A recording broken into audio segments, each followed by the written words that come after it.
Thank you. Yeah, nothing says desert like a wool-worsted suit. It's great to be here. How many of you guys, gals, are actual therapists or clinicians in some sort working directly with patients or clients? House managers working with clients? Okay. What I want to talk about is this is about an hour of a basically half a day presentation on trying to understand what is really going on when we talk about different techniques. And in this example, motivational interviewing, what's happening in the brain. How many here say addiction is a disease? All right, so we've all drunk that Kool-Aid. How many say motivational interviewing is a good technique and I use it? All right, great. Why you're using it, other than William Miller's wrote a book on it and people say it's good. Why are you using motivational interviewing? What's that? Very Rogerian, very client-centered, okay? Anything else? Yes, ma'am. Right, so we're trying to internalize motivation.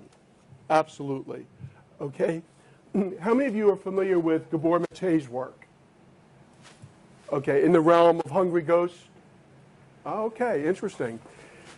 There's a whole school of thought that's emerging in the treatment of addiction and chronic mental illness that says what we see as therapists is the end result of a process that began many, many years ago in the life of the person who has the addiction. Okay, so how many of you are familiar with the old DSM-4 Axis 2? Okay, the personality disorders. The school of thought says that if we look at the literature, 65 to 70% of individuals who have an addiction also have what used to be called a personality disorder on the Axis 2. So what we're trying to figure out is, and it's somewhat similar to what Dr. Paul just talked about, when we look at the root of trauma, what really is going on there? Trauma just didn't emerge, and it's not a one-time deal. It's a process. And what we want to look at in addiction is how do we start to address the underlying substrates of an addictive process? Okay, so that's kind of where this is going from. And you know, to share with you why I'm kind of interested in this is that my research has been on fetal cocaine exposure. What happens to a fetus when the fetus is born, and what are the cognitive and the emotional sequelae of that cocaine exposure? What does the brain do? Okay, and it's a question that those of us who believe that addiction is a disease, we have to start saying, what is the brain doing in the face of this substance, be it cocaine, be it alcohol, or being it a process addiction? So we want to kind of look at what might be happening when I apply motivational interviewing. What's going on in the brain, right? Excuse me. So why does motivational interviewing work? Okay, it goes to what these two ladies said earlier. People are usually better persuaded when something is presented to them or they internalize it and present it back. It's the notion of internal motivation, okay? And that's why we've all been in a situation where we try to convince somebody that our idea is their idea, okay? And hopefully that wins us the prize that we're looking for, all right? We know that there are different models of change, okay? The pre-contemplative, the contemplative, the let's get started, and we all subscribe to that at some level. Many of us are assessing that at intake, okay? We're trying to figure out, where is our patient? And if you get too many of the pre-contemplatives, then you're going to get all the AMAs. And you're going to get all the folks who are relapsing and leaving. So, just that if you work in admissions, you've got to be careful that your patient mix is full of pre-contemplatives, because you'll have nobody there. All right, they're all going to roll on you. Okay, but we know that we have a readiness to change when we're doing our intakes. Okay, what I want us to look at are some of the assumptions that underpin psychotherapy, and then go through how does motivational interviewing start to speak psychotherapy. Okay, okay. Now, think about the times for those of you who are supervisors. All right, and a patient elopes. All right, is an AMA, an ACA, whatever you want to call it. And you say to you're in a motivational interviewing type of program, you subscribe to it, you really like it, you think it's great. So you say, well, tell me, did you use motivational interviewing? And of course your therapist says, oh yes, I did. And you, of course, as a good supervisor, say, well, tell me how you did it. And the therapist says typically something like, I tried to help. I used MI to show them the pros and cons. I was showing the patient why he or she shouldn't do this. I was trying to convince them. I pointed it all out. And of course, if you're a good supervisor, you realize your therapist was doing all the work. It was all the I statements. And one of the things that most of us, or many of us, learned, I come from a very traditional East Coast psychodynamic training program. So I believe that a therapist does not hold the anxiety. Okay, that's not the job of therapists, right? We don't hold the anxiety. Anxiety is the motivator for change. So I say to the therapist, you know what? I can see your good intentions. And we all learned that without empathy, we can't be a therapist. We can teach skills, but we have to be empathic. So I say, I could see where you were going. You're well-intended, good intentions. You were close, but what you were doing was not motivational interviewing. Okay? Convincing, persuading is not motivational interviewing. All right? So if you find when you're reading chart notes, if you're using DAP or SOAP or whatever you use, and you start to see that it almost becomes a process note of everything the therapist did or tried to do, to me, that's a sign that there's something going wrong, that the therapy is just not moving the way it probably would better be efficacious. All right? So MI, the thing that if you read the original works from Miller, it's not the whole entire technique. It's actually more of an approach with some strategies. What we want to do in motivational interviewing is bring the ambivalence to the surface. Okay? If you ask your patient, when you were 7 years old, did you dream of being a fireman? Did you dream of being a chef? Did you dream of living in a box with a needle in your neck? Okay? You want to raise some level of ambivalence in the patient. Okay? Because what you want in motivational interviewing is for them to struggle with the cognitive dissonance. And you know what cognitive dissonance is. It's having the positive and negative up in the surface, staring at it, and not knowing what to do. That has to surface. That's the goal of therapy, is to take the veils away and expose that dissonance, that ambivalence. Think about your own life, the times when you've been confused or uncertain, if you needed to eventually make a decision.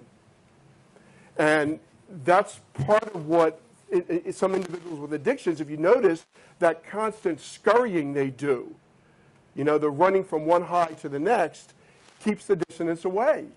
All right? So what we eventually want to do when we get to the dissonance is eventually we want to get towards more of an insight-oriented or a systems or a problem-solving approach. Okay? Without the dissonance, we have nothing to solve. And that's the idea behind motivational interviewing. All right? We know, and this is, as two of our colleagues said earlier, it's very much an empathic, Rogerian approach. If you don't like your patients, this will not work. Okay? You can't do this with people you don't like. You've got to have genuine care for your patient. I mean no disrespect, but we do work with colleagues who perhaps they got sober perhaps in an older model, a different model, a a kind of a, hey, if I got sober, suck it up, you can get sober. That's not going to be the approach that's going to work in motivational interviewing. It just won't. It may work for some patients, but it's not a technique that goes hand in glove with motivational interviewing. Okay? We want, you guys were so accurate, we want to develop discrepancy. We want the patient to see, oh my gosh, what I'm saying to you and what I profess to believe is so at odds with what I'm doing. We want them to come to that realization. And then we want to go to right what we said earlier to support efficacy, self-empowerment. Okay? And then we're going to have to address self-efficacy because most of the folks that we see in treatment have been in this path, the Bohr-Mate's hungry, realm of a hungry ghost thing. They've been in this path for 25 years. They've never experienced it. Or the last time you ask them, when was the last time you had, actually one question I always ask patients is, when was the last time you experienced joy? I don't say happy because happy will elicit a kind of an automatic response. Joy is kind of a weird word, especially for guys, and it makes them stop for a second and say, joy? I'm not joy. But, you ask that question. And you ask them, when was the last time you felt success? And it's very interesting to see how far back they go, because most of us, if I say, when was the earliest time you experienced success, what would some of you say? School. Most people go right to school. Or, and it may be a sports or an art thing related to school. But we have patients, many of whom have only experienced failure in school. Okay? So right away, when we want to get to self-efficacy, how many of you run programs that are related to like social functioning, re-entry, GED training, things like that? How many of you are doing that? Okay. In my early days, many of you know I used to work for United Healthcare as a senior VP, and don't throw anything at me. But we didn't like that. We thought that was like soft nonsense. I have come to respect all of those reentry programs with such great regard because it's trying to undo years of cognitive neglect for people who have not been cognitively stimulated, who are still acting as cognitively as if they were 6 or 7 years old. Their brains have been truncated. So I've come full circle or 180 degrees on those programs. They're very, very valuable. I'm thrilled that we have a KDAC program that is attempting to enhance folks' skills. All right, in therapy, what are we doing in the therapy? And I'll refer to our treatment as the therapy. It's an old-fashioned psychodynamic phrase, the therapy. All right. When people come into our office, there's an automatic assumption that they have to change. I mean, read your treatment plans. Read your goals. I'm going to increase this, decrease that, learn this new. So we make an assumption. Others may have helped make the assumption. Could be a loved one, could be the insurance company. But there's an assumption that some kind of change has to occur. In my training, and for those of us who come from a certain age cohort, we were taught insight produces change. That's kind of the Freudian model and the Neo-Freudians. Well, we kind of know that's not exactly true. Think about the times you've had insight into things and still did your old crappy behavior. So insight may be important, but it's not going to be the only element of change. Most of us believe that the relationship, the interpersonal relationship, the transference, is incumbent for change, okay? It's very, very important. And what we do with the transference may be a bit different depending upon our theoretical orientation. But we believe that somehow in that office, in that therapy, is the opportunity and the mechanism for change. Many of us understand that change is related to internal motivation and external motivation, and the literature on motivation is, it's just huge. And people argue, is it internal? You have the docs who say it's external motivation. You've got, the Freudians who say it's internal motivation, the resolution of conflict.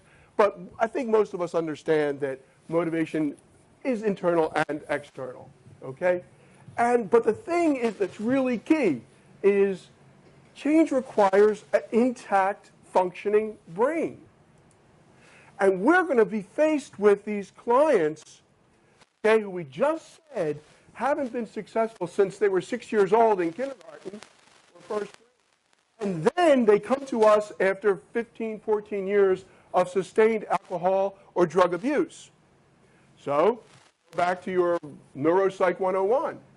What does the brain start to look at like 30 years old, I've been drugging and drinking since I was 15-year history. What does my brain start to look like? It starts to look pre-demented. The brain starts to look pre-demented. When you start to look at the gray matter and the white matter ratio, the brain of a person who's been actively abusing substance for 15 years starts to look like somebody who's in their late 60s. Interesting. Now, certain aspects of the brain recover. This goes back to, this is part of the reason why I like this stuff, is because in our research that we did way back when, we discovered the fetal brain recovered from cocaine exposure. It's pretty cool. Okay? So we know that the temporal lobes, where auditory processing pretty much takes place, recovers fairly nicely after sustained abstinence. And that's why many of you are, you'll try to get like a B12 or all the Bs, the niacin, all the panels to help reverse some of the damage to the temporal lobes. The problem is, what are all of our therapies about? Verbal. So we are giving people treatment requiring them to do auditory processing, which is the one thing they can't do. So we have all of these worksheets and we have all of these, our verbal therapies, and then we don't know why they're relapsing. We don't understand perhaps why the therapy's not going in the way we would like it to go. We're playing right to a weakness. It's part of the problem, which is part of the beauty, and where insurance just doesn't get it. It's part of the beauty. You need a period of abstinence for the brain to do some healing. So the longer you can get a detox off or a RTC off, the better. And it's almost like, if you're a parent, somewhere you learned that, I guess the job of the kid is to be a kid. Well, the job of a newly recovering person is to heal. It's to recover the brain first. That's what we need to be doing. Convincing insurance of that is a bit of a challenge. So what do we have? What does MI require? So what we're trying to do, what I'm trying to do is deconstruct some techniques. So when you start to break down, most of us say that motivational interviewing is basically 9, 11 steps. You have to start to think about what is really required. When you break it out, you have to have perceptual accuracy. The brain, motivational interviewing, I'm asking someone to reflect on their behavior with accuracy. Now, how many of you guys have administered Rorschachs or seen Rorschachs? Okay, the Rorschach is beautiful. Everybody should have a Rorschach. And, it gives you so much about how people see and what they do with what they see. The addicted brain doesn't perceive accurately. If you've ever used a thing called the Mesquite, it's a very interesting test that presents very ordinary, simple stimulus. A picture of a tree, a picture of a blue sky, and it asks the person to judge it, to give an emotional reaction to it. And then eventually it becomes almost like that painting over there. It becomes very abstract. And you get to see, how many people would look at that and say, oh my God, that's the devil incarnate that's eating 3 people and spitting out their guts. No, I didn't really say that. That was scripted. That's not my Rorschach.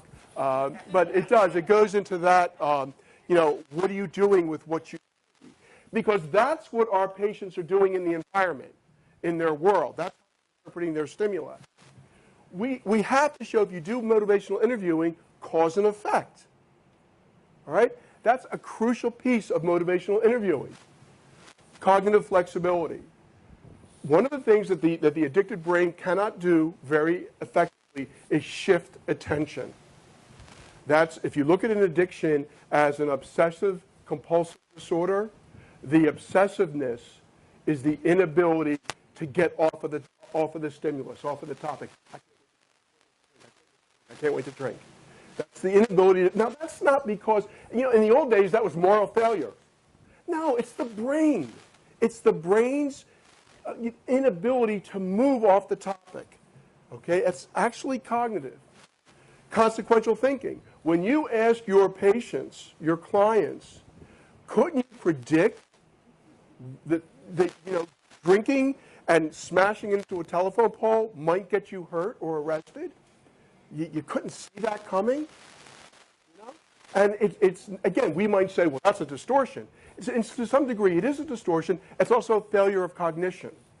Okay? We look now. To me, the ultimate goal and value and beauty of MI is visioning, and the ability to create to imagine a new future. That is crucial. That's shifting attention. It's getting the brain to think differently. Okay, I will give you a little task. How many of you go food shopping? All right, cool.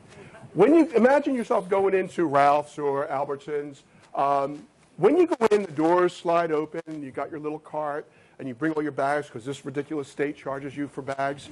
And when you go in, which direction do you turn when you go in? How many turn right? How many turn left? Okay, the stores are designed to turn right. Okay, that's just the way it is. When you, yeah. What I would challenge you to do is, how many of you go straight to the aisle you see? Okay, that's really weird. No, I'm like it. Next time you go food shopping, go to the aisle as soon as those doors open. Go straight. It will take you probably 3 times longer to shop than you're used to, because your brain will be you'll be firing all these new synapses. You won't know where the P's are. You won't know where the Lysol is. Skill building. We jump right to skill building. No, the step is visioning. What would it look like? What would it smell like? Do all the senses. Where will you be, in 5 years? Well, 2 years. Okay, tomorrow. Do all the senses. What will it sound like? What will it look like? What will you be hearing? What will you be smelling? You've got to create a new reality for them, just to put it out there, because you, as the therapist, now represent the left hand of cognitive dissonance. You are now going to be dissonance for them. They can't do it themselves yet. You're saying to them, Joe, did you ever think about being what did you think about being when you were 7? Where'd that dream go? Recreate that dream for them. Because if they can't vision, then there is no future. All right? Because one of the things we all have to keep in mind is our patients have succeeded in their addiction. They're still alive. So for us to say to them, stop it, well, why?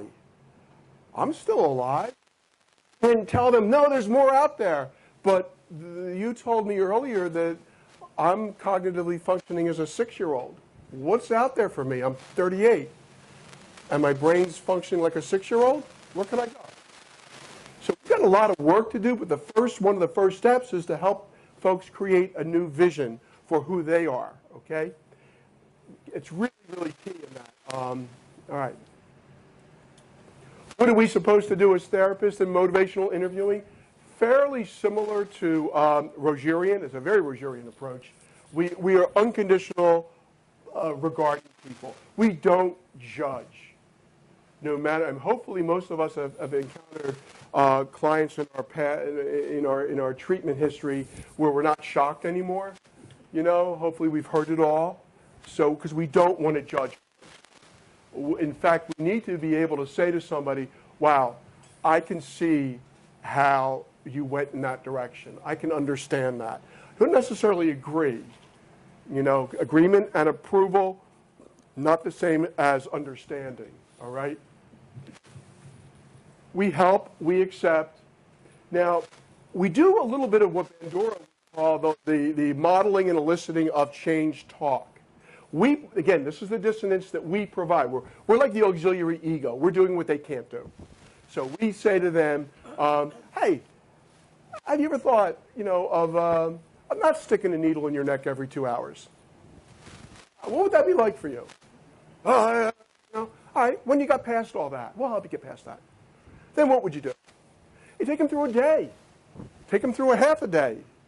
Again, you're just giving them the opportunity to create something different, okay? And again, you do that, now think about this, you've just broken the obsession, you help them shift their attention, which is something that motivational interviewing requires, and that folks in addictions have a difficult time with. So you're really like their little, how many remember the Flintstones?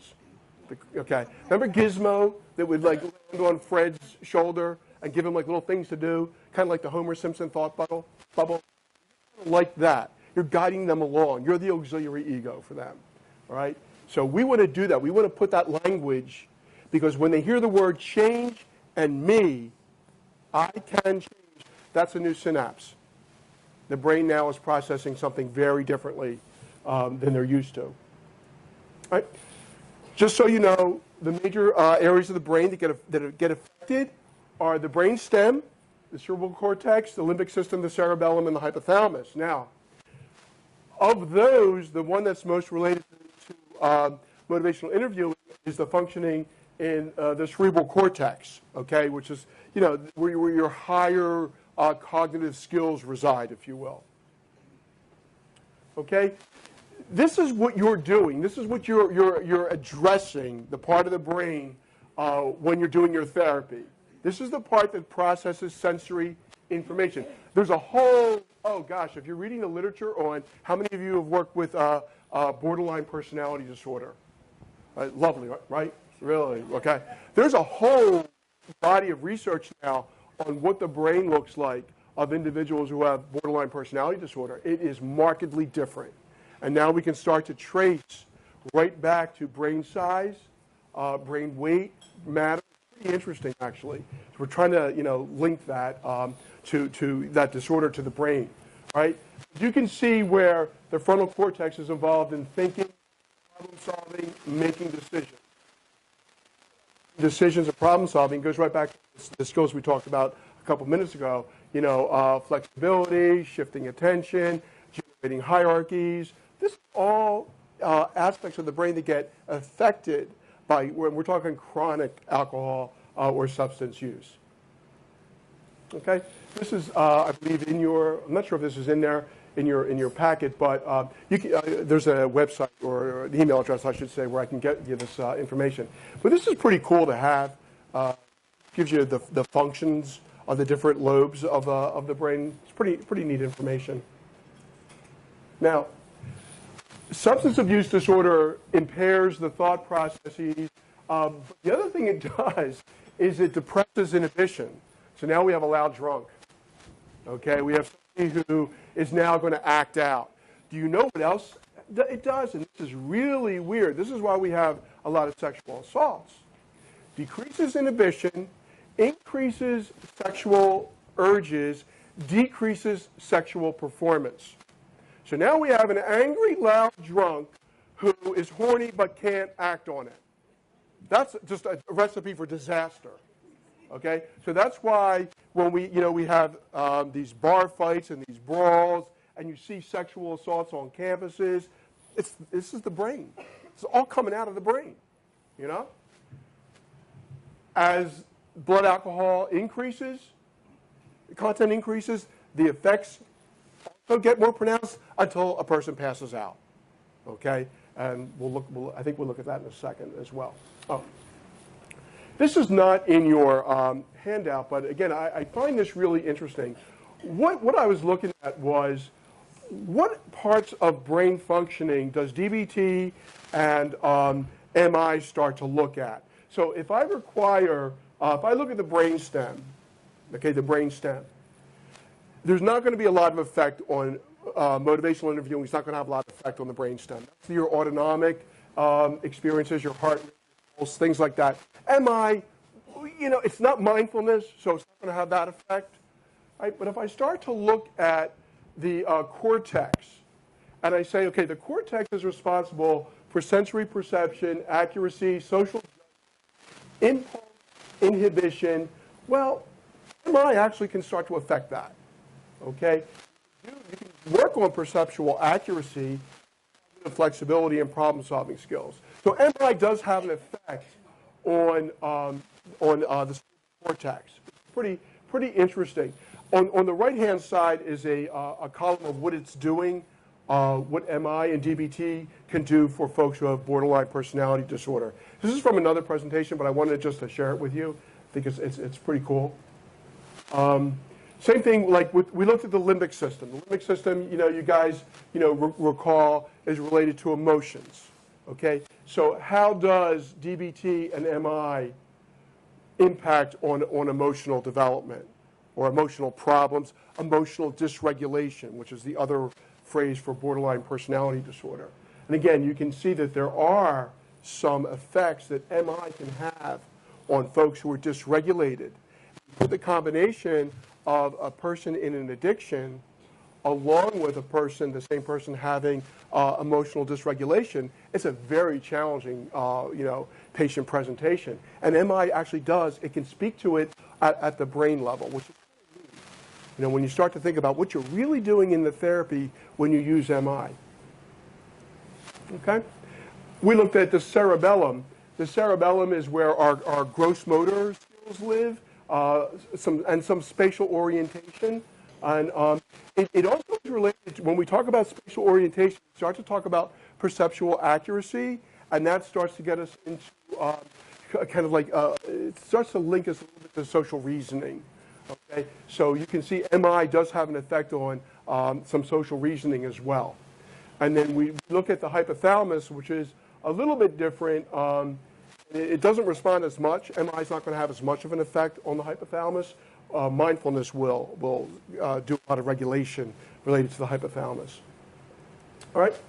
Now, this is one of the models. It's the middle ground, 7, 9, 11. Shows the 9. And you can see that these are the steps that people usually use, asking permission. And that's pretty, you can Google, YouTube.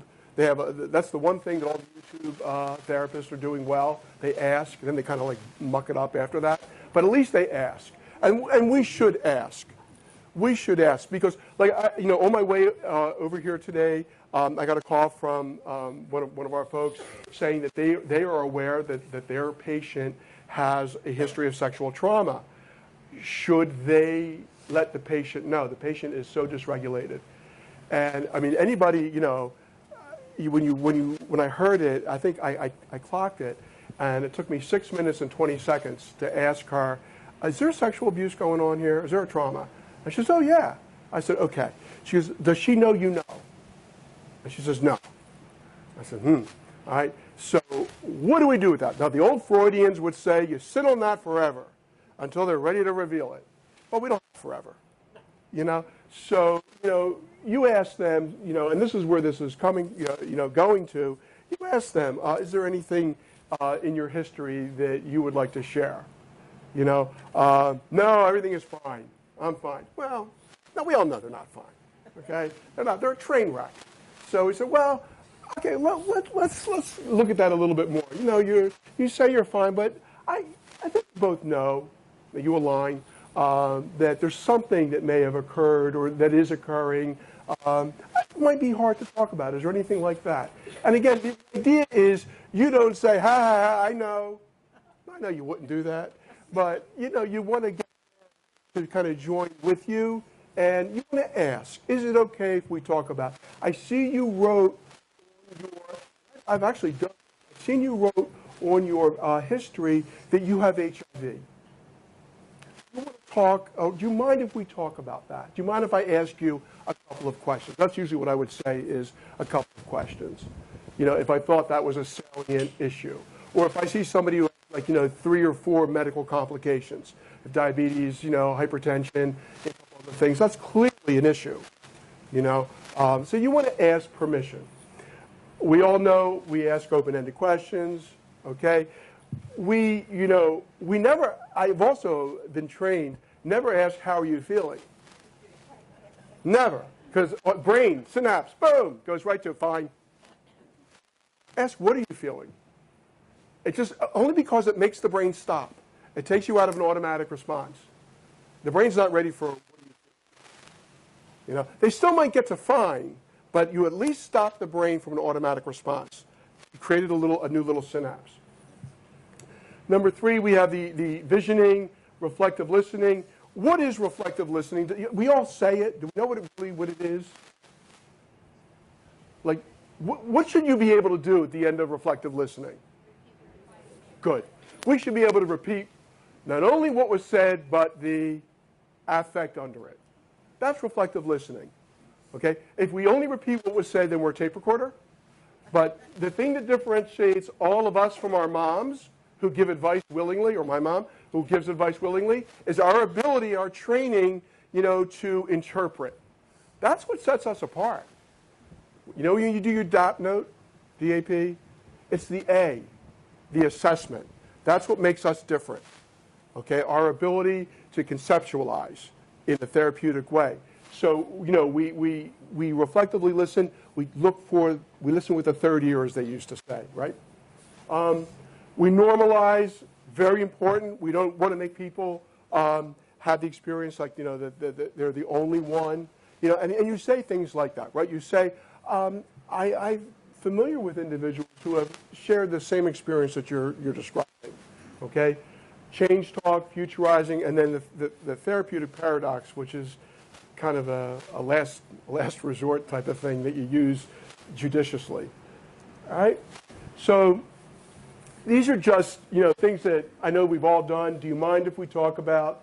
Can we talk about your, okay? Again, this is permission seeking. Hopefully we're doing this, right? And, I don't know if you were trained, but we were trained to practice hearing ourselves ask corny questions, And some of these might sound corny, but you've got to get over that, and you've got to, look in the mirror, in your bathroom and watch yourself say, do you mind if we talk about that? Because it kind of sounds like a TV show, but, you've got to get through it. You've got to be able to ask that kind of a question, right? Whoa. All right. Whoops. Now, here we're going to start to get into some accuracy.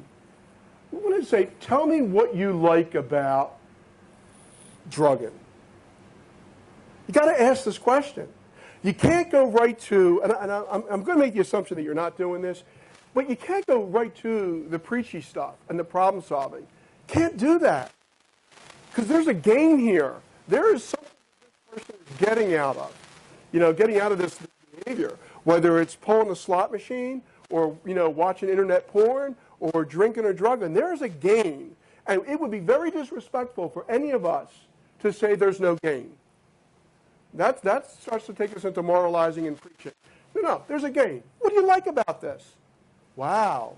You like the sounds and the vision and all the stimulation of a casino. Wow, you like the girls in the cocktail dresses. Wow. You've got to go. There is a gain in this for them. Okay? I don't know, you should always ask what has happened since the last time we met, particularly for outpatient. And then it's always good if you can verify, but it's good for them. And I think that we all know that over time, our patients will fess up. In the beginning, they're still doing the good boy, good girl thing. But eventually they tell us the truth when they slip. Right? It's the whole idea of asking open-ended type of questions.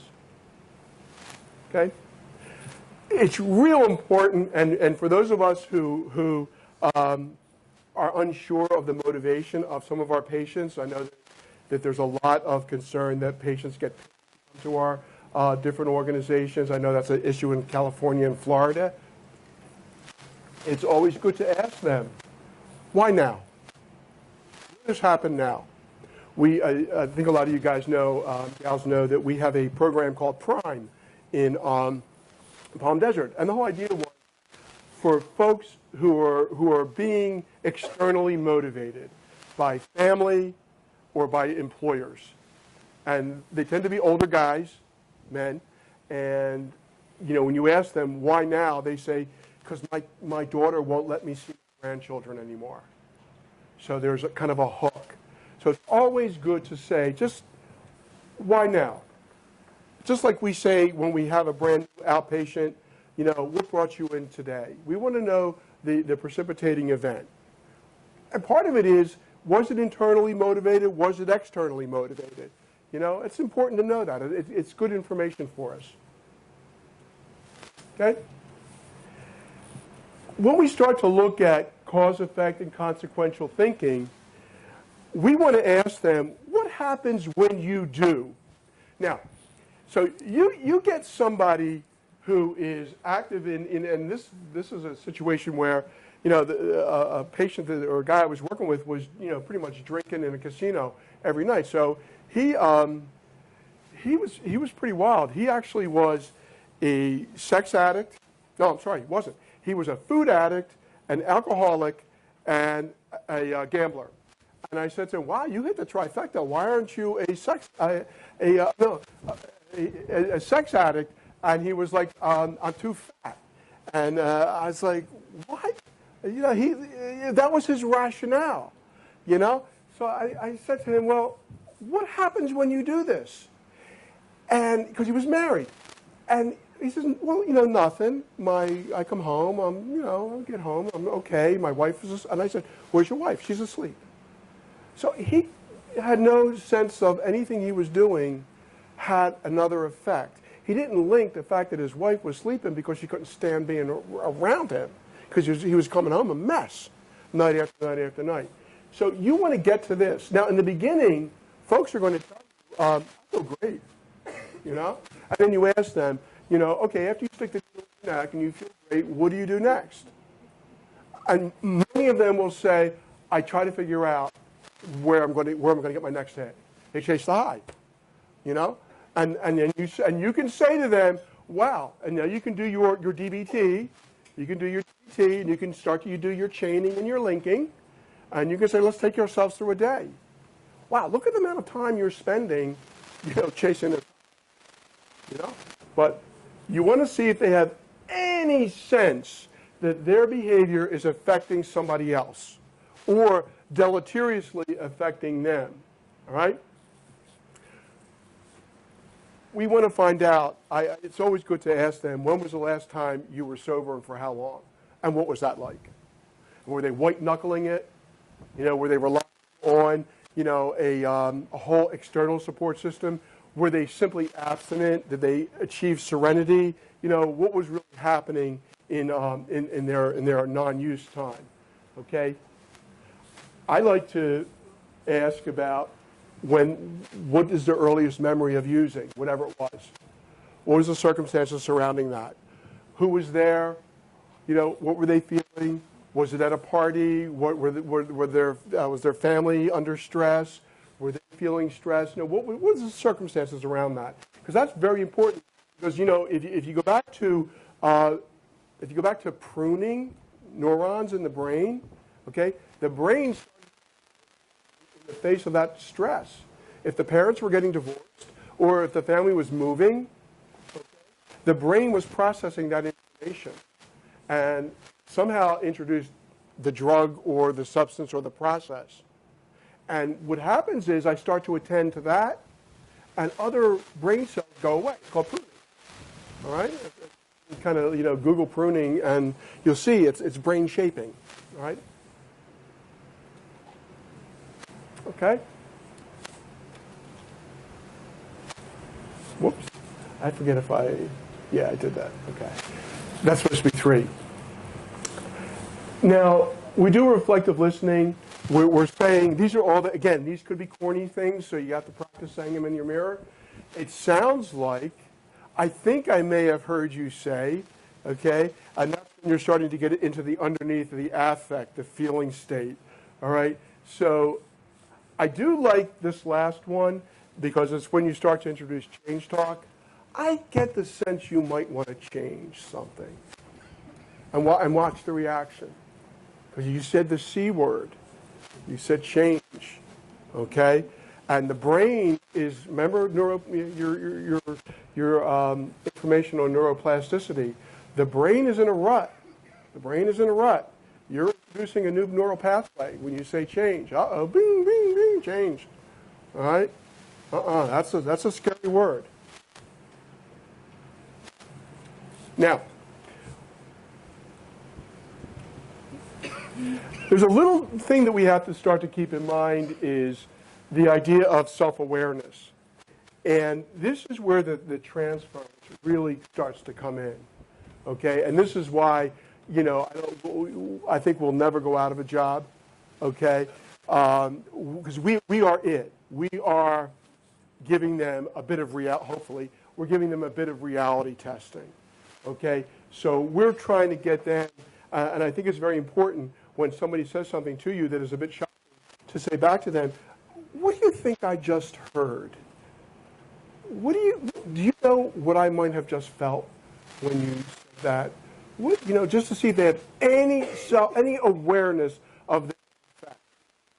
Okay? And then you want to also ask them, now, the thing that I think is really interesting is when you think about an addiction and you ask somebody, sex addict, and you say to them, how do you feel after you consummate your addiction? They invariably feel terrible. Or you ask an alcoholic when they wake up the next morning, how do you feel? And they feel terrible. And you point out to them, did you ever think that there might be something up that you are chasing an ultimately negative feeling? You're feeling bad every time you're done this, you finish this act. You feel guilty that you just, gambled away your mortgage. Why are you putting yourself in this loop? Very, very interesting because, it's the brain. It's the loop that the brain is in. All right. When we start to get to this point, and this is actually number 4, I had them reversed. When we start to get to this point, we are introducing change, right? We want to say, I'm trying to understand this. You're telling me, and let's write this down. What did you say? You put it up, visual. Yet you're doing this. You're telling me you want to get sober. You relapsed twice this week already. What do you think is going on there? You got to really bring out, because again, it's the brain pattern. And if you can extend the relapse from 2 days to 4 days, you're making progress. Okay? Give you another little test. Next time you go home, next time you write a bill or a card when you go home, go to your envelope, take out your iPhone or your cell phone, put it on your stopwatch, and write your return address the conventional way. Right from the upper left to the lower right address. Time yourself. Right? Then take out another bill or another card. Put your stopwatch on again. And this time, write your return address from the lower right to the upper left. Start with your zip code and end with your name. Okay? And look at the quality. You'll have some spatial planning issues, and if you don't have lines, it might be a little bit. Over time, if you do X amount of those lower rights to upper left, it will eventually look like the conventional one, upper left to lower right. You'll teach the brain a new pathway. This is all brain behavior. Okay? So, I'm being told that we're kind of running out, but I just wanted to give you, because, I love being a therapist, and it's so important to know, what are we really doing? We're all empathic. That goes without saying. But we are actually touching the brain. When you start talking, the brain starts acting. It's processing. When you throw a new word in, okay, so how do I ward off dementia? Another thing. I'll give you this and then I'll shut up. 3 things you can do. Actually, 4 things. One thing you can do, no matter how old you are, the older the better, is learn a new instrument. Not perfectly. My mother's 81 years old, took up the guitar about 2 months ago. She's absolutely awful. But she's able to balance it and strum it. So she's got her cerebellum going on. She's got her parietal lobe is acting. She's happy as a clam, but she's just terrible. But it's the thing you can do. Learn a new language. Again, not proficient. Just conversational, a couple words here or there. Get yourself, through a little tour. Okay? Dance. Dance. Dance till you die. Okay? Dance with music and maybe with another person. But even if there's no other person, dance. Very important. Again, think about what you're doing. Spatial planning, cerebellum, balance. You're just, you're doing so much good stuff. But the thing that you can do that will really, really rock your world, and this is why everybody moves to Arizona, relocate. Once you relocate, everything familiar is gone. Everything is new. Your brain can't predict what's the next exit on the freeway. It doesn't know. When I moved about 18 months ago from the East Coast. We have 4 LA Fitnesses, like 30. And my brain's doesn't know which one to go to. It's great. Everything is new. So again, you want to continually train the brain to create new synapses. The whole idea that many of us were trained years ago, the brain is a cauliflower, sulci, gyrus, stops at 5 years old. We learned adolescents are very weird, and so the brain maybe goes beyond 5 years old. We now know that the brain actually doesn't fully consolidate till 44, 45. Okay? And the brain, like the skin and the liver, does regenerate. You create new brain cells. Okay? That is true. Not as many as when you were younger, but you do create new brain cells. So I share this with you because all of your work in therapy is affecting the brain. So what you're doing is actually much more. It's so much more than empathy and advice giving. You're actually changing the brain. Okay, so you're very powerful people. So I thank you, and good luck out there.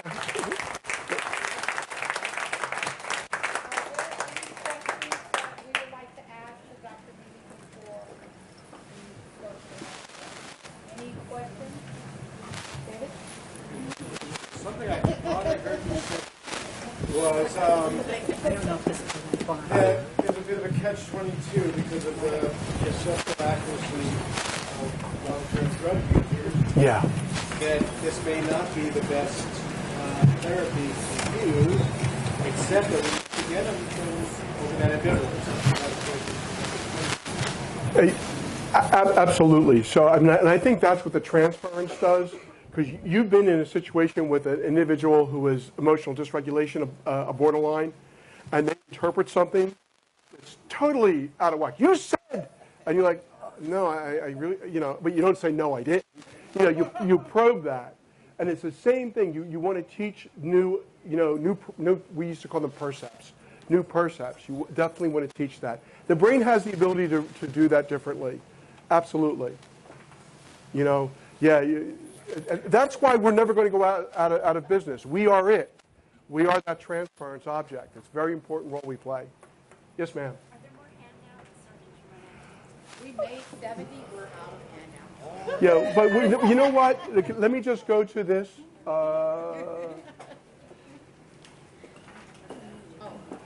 There you go. You can just email Haley h.wright and. Because it has a couple of other slides in there. Cool.